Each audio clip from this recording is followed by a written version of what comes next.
नमस्कार, यो हो ग्यालेक्सी प्रदेश न्यूज। सुरुवातमा हेडलाइन्स।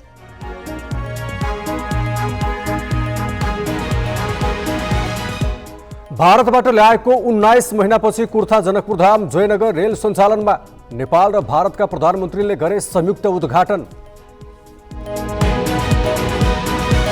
उपचारका क्रममा बिरामीको मृत्यु भएपछि कैलालीको पद्मा अस्पतालमा तोडफोड। विराटनगर स्थित नोबेल मेडिकल कलेजमा कार्यरत चिकित्सक मृत फेला। पर्वतको मोदी गाउँपालिकामा मदिरा बनाएर जीवन चलाउँदै आएका महिला मिलेर थाले ढाका व्यवसाय। उद्योग चलाउन स्थानीय सरकारको पनि सहयोग। र तानसे नगरपालिकाका प्रमुख सस्तो लोकप्रियताका लागि सानातिना काममै अल्झिए। नगरवासी भन्छन् मेयरले दीर्घकालीन विकासको मार्ग पहिल्याउन सकेनन्।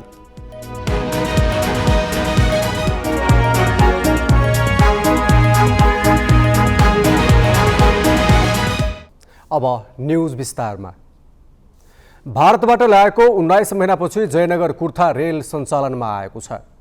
आज नयाँ दिल्लीमा प्रधानमन्त्री शेरबहादुर देउवा र भारतीय समकक्षी नरेन्द्र मोदीले संयुक्त रूपमा जयनगर कुर्था जनकपुर रेल सेवाको उद्घाटन गरेपछि रेल सञ्चालनमा आएको हो। दिल्लीको हैदराबाद हाउसमा प्रधानमन्त्री देउवा र मोदीले एकसाथ हरियो झण्डा देखाउँदै रेल सञ्चालन आरम्भ गरेका थिए। भर्चुअल माध्यमले उनीहरूले रेलको उद्घाटन गरेपछि जयनगरमा रहेकोले रेल नेपालको जनकपुर धामका लागि प्रस्थान गरेको थियो। जनकपुर आएको रेललाई भौतिक पूर्वाधार मन्त्री रेणु कुमारी यादवले स्वागत गरेकी हुन्। आइतबारबाट रेल दैनिक रूपमा जयनगरदेखि कुर्थासम्म 2 पटक आउजाउ गर्ने नेपाल रेलवेका महाप्रबन्धक निरञ्जन झाले जानकारी दिए। हरेक दिन बिहान 8:30 बजे जयनगरबाट कुर्थाका लागि रेल छुट्नेछ। यस्तै जनकपुर धामको कुर्थाबाट पौने 11 बजे रेल जयनगरका लागि जानेछ।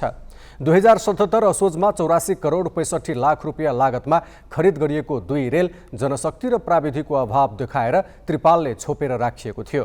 गएको फागुनबाट भने लिग परीक्षण र आसपास गरिएका अतिक्रमण हटाउन यात्रु बिना रेल गुडाइएको थियो। मृतकका आफन्तलाई क्षतिपूर्ति दिन अस्पताल सहमत भएपछि कैलालीको अतरिया स्थित पद्मा अस्पतालमा बिहानदेखि भएको प्रदर्शन रोकिएको छ। उपचारका क्रममा पद्मा अस्पतालमा बिरामीको मृत्यु भएपछि अतरिया क्षेत्र तनावग्रस्त बनेको थियो। गोदावरी नगरपालिकाका विनोद कुमार बोहराको उपचारका क्रममा मृत्यु भएपछि आफन्त आन्दोलित हुँदै अस्पताल तोडफोडमा उत्रिएका थिए। चिकित्सकको लापरवाहीका कारण मृत्यु भएको भन्दै अस्पतालमा ढुङ्गा मुढा गरेपछि स्थिति नियन्त्रणमा लिन प्रहरीले अश्रु ग्यास समेत प्रहार गरेको थियो। दुवै पक्षबीच सहमति भएपछि अहिले आफन्त मृतकको शव बुझ्न सहमत भएका छन्। शव पोस्टमार्टमका लागि सेती प्रादेशिक अस्पतालमा लगिएको छ। विराटनगरमा मृत अवस्थामा फेला परेका चिकित्सक विजय यादवको शव पोस्टमार्टमका लागि कोशी अस्पताल लगिएको छ। विराटनगर स्थित नोबेल मेडिकल कलेजमा कार्यरत चिकित्सक विजय यादव आज बिहान मृत अवस्थामा फेला परेका थिए। डेरा लिएर बस्दै आएको अस्पताल अगाडिको घरको गेटमा मुखबाट रगत निस्किएको र हात खुट्टामा चोट लागेको अवस्थामा यादवको शव भेटिएको थियो। सप्तरीको राजविराज घर भएका यादव नोबेल अस्पतालको अर्थोपेडिक विभागमा 3 वर्षदेखि कार्यरत थिए। मृतकका आफन्तले हत्या भएको हुन सक्ने भन्दै सत्य तथ्य पत्ता लगाउन र घटनामा संलग्नलाई कारबाहीको माग सहित प्रदर्शन गरेका थिए। कुकुरले मरेको बच्चालाई मुखमा च्यापेर अस्पताल ढुलाएको विषयमा कर्णाली सरकारले छानबिन गर्ने भएको छ। आज टाउको नभएको मृत बच्चालाई कुकुरले मुखमा च्यापेर कर्णाली प्रदेश अस्पताल परिसरमा डुलिरहेको भेटिएको थियो। घटनाबारे छानबिन गर्न कर्णाली प्रदेशका मुख्यमन्त्री जीवन बहादुर शाहीले सामाजिक विकास मन्त्रालयलाई निर्देशन दिएका छन्। उनले मन्त्रालयका सचिव कृष्ण प्रसाद काफ्रीलाई समिति गठन गरी घटनाको विस्तृत अनुसन्धान गर्न निर्देशन दिएका हुन्। घटनामा अस्पतालको लापरवाही भन्दै आलोचना बढेपछि सरकारले नै यस विषयमा छानबिन थालेको हो। अस्पतालले पनि घटनाको तत्कालै छानबिन गर्ने जनाएको छ। यद्यपि पछिल्लो 1 हप्ता यता अस्पतालमा कुनै पनि मृत बच्चा नजन्मिएको र कुकुरले बाहिरबाट ल्याएको हुन सक्ने अनुमान अस्पतालको छ। कृषि उत्पादनका लागि चितवन निकै उर्वर जिल्ला मानिन्छ। व्यवसाय कृषिका लागि चिनिएको चितवनमा पछिल्ला दिनमा भने उत्पादकत्व घट्दै गएको छ। बढी आम्दानी लिने चाहनामा जथाभावी रासायनिक मल र विषादीको प्रयोग गर्दा चितवनको उर्वर माटोमा अम्लीयपन बढ्दै गएको हो। माटो तथा मल परीक्षण प्रयोगशाला हेटौडाले गरेको अनुसन्धानमा भरतपुर महानगरभित्र 55% खेतीयोग्य क्षेत्रको माटोमा अत्यधिक अम्लीयपन भेटिएको हो। भरतपुर महानगरभित्रको 55% खेतीयोग्य क्षेत्रको माटो उपचार बिना खेती गर्न नमिल्ने अवस्थामा पुगेको छ। बढी आम्दानी लिने नाममा तीव्र रूपमा रासायनिक मल र विषादी प्रयोगले महानगरपालिकाका 55% माटोमा अम्लीयपन देखिएको हो। माटो तथा मल परीक्षण प्रयोगशाला हेटौडाले महानगरको समन्वयमा माटो परीक्षण गर्दा माटोको उपचार बिना खेती गर्न नमिल्ने देखिएको हो। महानगरका विभिन्न वडाबाट सङ्कलित 241 वटा नमुना परीक्षण गर्दा 55% माटोमा अम्लीयपन देखिएको हो। माटोमा प्राङ्गारिक पदार्थको मात्रा 40% मात्रै देखिएको छ। कृषि चुन र प्राङ्गारिक मलको मात्रा बढाएर माटोको अम्लीयपन हटाउन सुझाइएको छ। कृषि चुनको प्रयोग सिफारिस गरिएको छ, मात्रा सिफारिस गरिएको छ र त्यसबाट यो अम्लीयपनाको समस्या समाधान हुने हामीले देखेका छौँ। त्यसपछि यो प्राङ्गारिक मलको गुणस्तर अभिवृद्धि गर्नको लागि जैविक मलको प्रयोगको बारेमा हामीले कृषकहरूलाई प्राविधिक सरसल्लाह दियौँ र सोही अनुरूप हामीले भरतपुर महानगरपालिकाको कृषि शाखालाई त्यसमा प्राथमिकतामा आफ्ना कार्यक्रमहरू राख्नको लागि हामीले सुझाव दिएका छौँ। किसानले माटो परीक्षण नै नगरी रासायनिक मलको प्रयोग गर्दा माटो बिग्रने क्रम बढेको हो। माटोमा अम्लीयपन बढेमा उत्पादकत्वमा ह्रास आउँछ। अहिलेकै गतिमा माटोमा अम्लीयपन बढ्दै गए केही वर्षभित्रै अन्नबाली, तरकारी, फलफुल लगायतको उत्पादन शून्यमा झर्ने महानगरका कृषि तथा पशुपक्षी प्रवर्धन शाखाका प्रमुख तेजेन्द्र पौडेलले बताए। माटोमा 5.5 देखि 6.5 pH-सम्म हुँदा धान खेती गर्न सकिन्छ, तर 5.5 देखि तल गएपछि क्रमशः उत्पादन घट्दै जान्छ र माटोलाई उपचार गर्नुपर्ने हुन्छ।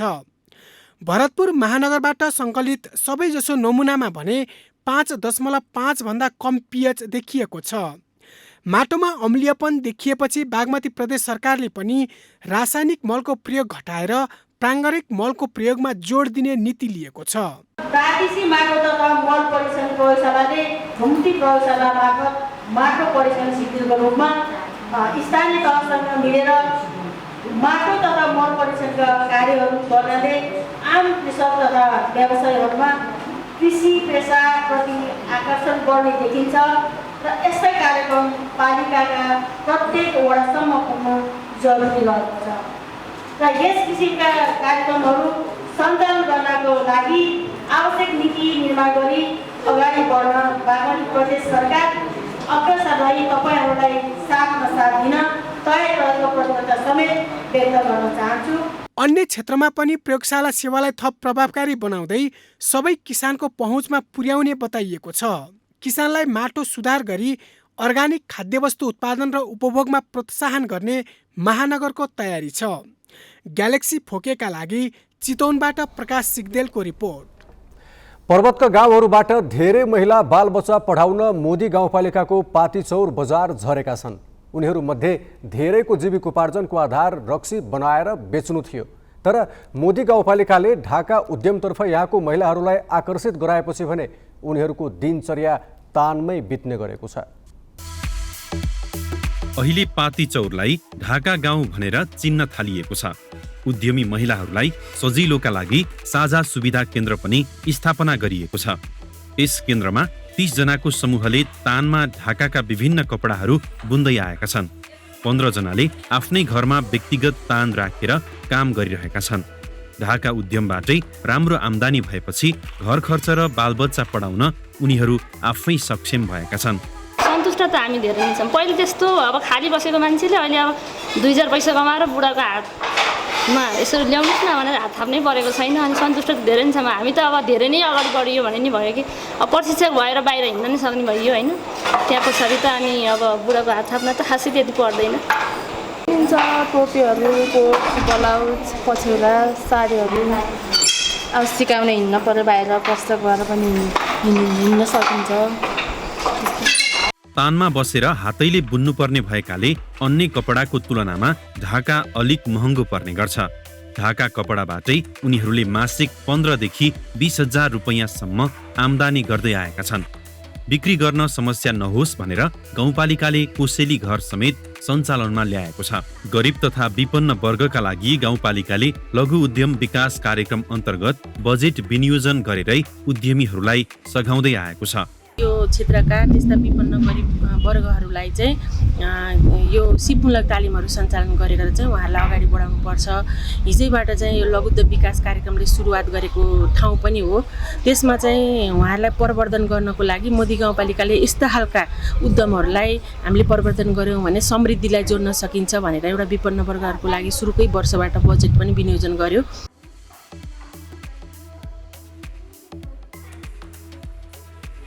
गाउँपालिकाले व्यक्तिगत रूपमा तान किन्न चाहनेका लागि 80% रकम सहयोग गर्दै आएको छ। यहाँ ढाका मात्र नभएर अल्लो र उनीबाट बनाइएका कपडा, नेपाली हात्ती कागज, कृषि उपज, सिस्नुको धुलो, लप्सीका परिकार लगायतको उत्पादनतर्फ पनि उद्यमीहरू सक्रिय छन्। ग्यालेक्सी फोकेका लागि पर्वतबाट सुमनजङ थापाको रिपोर्ट। यो वर्षको चैते दशैं आजदेखि सुरु भएको छ। चैत शुक्ल प्रतिपदाको दिनदेखि सुरु हुने यस वर्षको नवरात्रि आजदेखि सुरु भएको हो।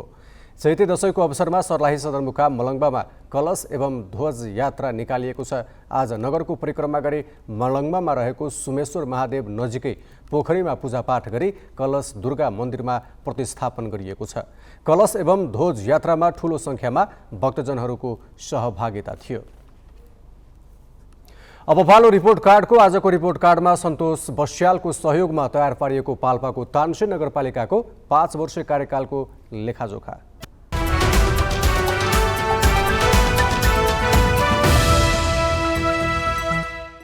तानसेन नगरपालिका धार्मिक दृष्टिले पनि प्रसिद्ध र रमणीय क्षेत्र मानिन्छ।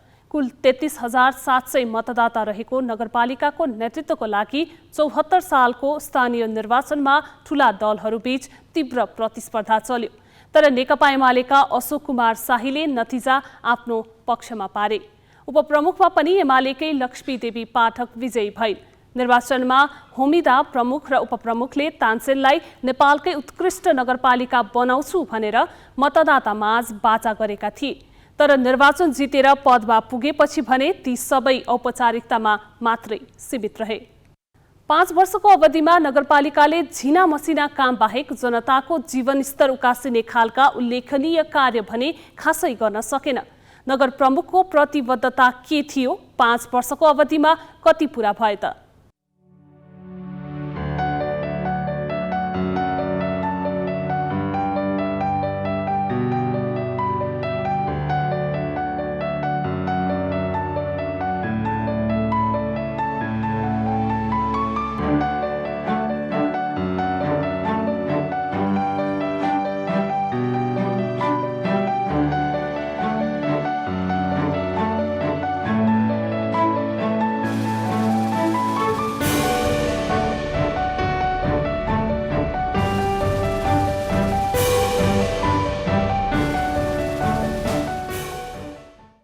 दीर्घकालीन महत्त्वका आवश्यक पूर्वाधार बनाउन स्रोत र पर्याप्त समय हुँदाहुँदै पनि सस्तो लोकप्रियताका लागि सानातिना काममै नगर प्रमुख अल्झिए, जसले नगरवासीको अपेक्षा अनुरूपको काम हुन सकेन।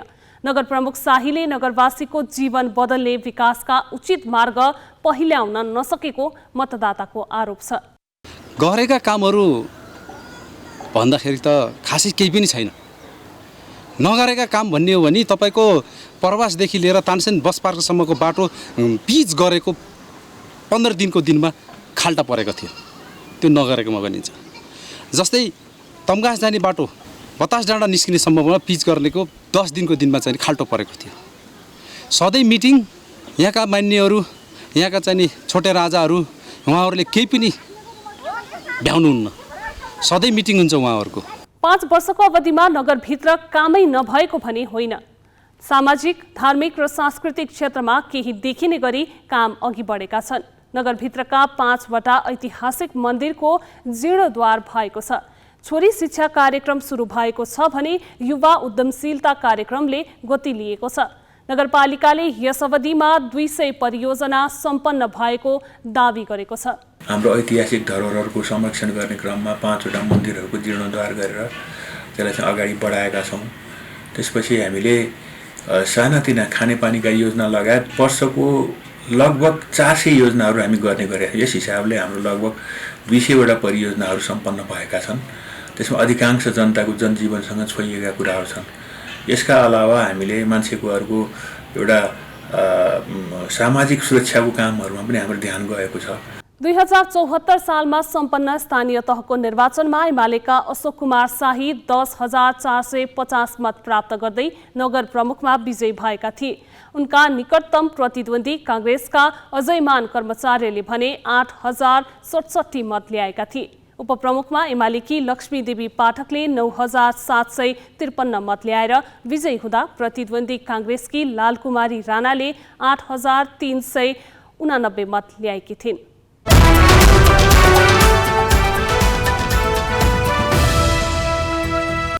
सर्लाहीको कविलासी नगरपालिका स्थित मुकेश इटा उद्योगमा काम गर्ने भारतीय मजदुरले पारिश्रमिक नपाएको बताएका छन्। मुकेश इटा उद्योगमा 5 महिनादेखि काम गर्दै आएका भारत उत्तर प्रदेश सीतापुरका करिब 40 जना मजदुरले पारिश्रमिक नपाएको बताएका हुन्। करिब 20 दिनदेखि काम विहीन भएका उनीहरूलाई बस्न तथा खानको समस्या भएको छ। आफूले काम गरेको ज्याला पाउनुपर्ने उनीहरूको माग छ।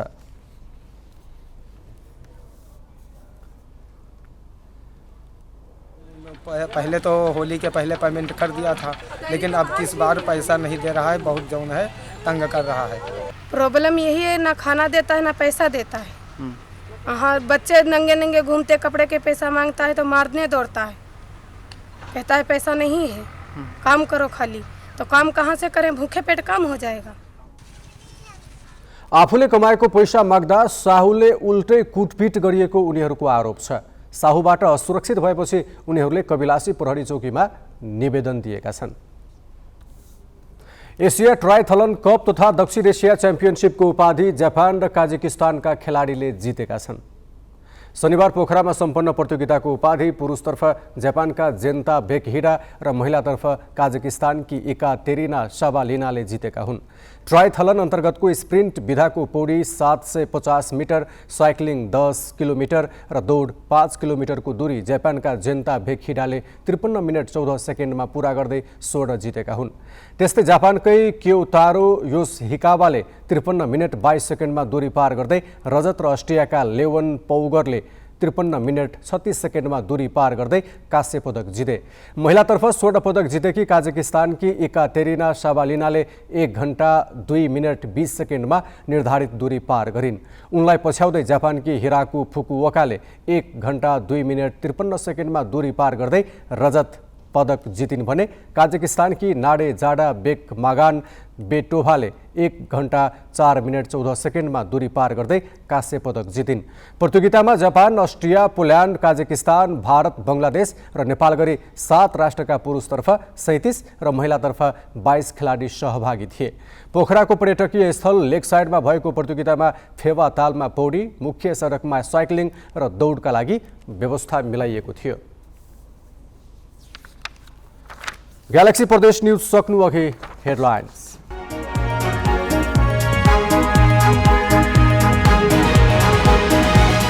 भारतबाट ल्याएको 19 महिनापछि कुर्था जनकपुर धाम जयनगर रेल सञ्चालनमा नेपाल र भारतका प्रधानमन्त्रीले गरे संयुक्त उद्घाटन। उपचारका क्रममा बिरामीको मृत्यु भएपछि कैलालीको पद्मा अस्पतालमा तोडफोड। विराटनगर स्थित नोबेल मेडिकल कलेजमा कार्यरत चिकित्सक मृत फेला। पर्वतको मोदी गाउँपालिकामा मदिरा बनाएर जीवन चलाउँदै आएका महिला मिलेर थाले ढाका व्यवसाय। उद्योग चलाउन स्थानीय सरकारको पनि सहयोग।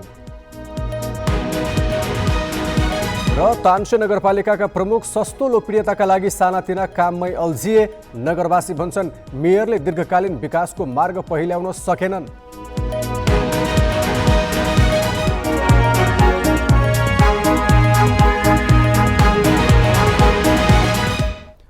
ग्यालेक्सी प्रदेश न्यूज अहिलेलाई सकियो। राति 8 बजे ग्यालेक्सी न्यूज आवर लिएर आउनेछौँ। नमस्ते।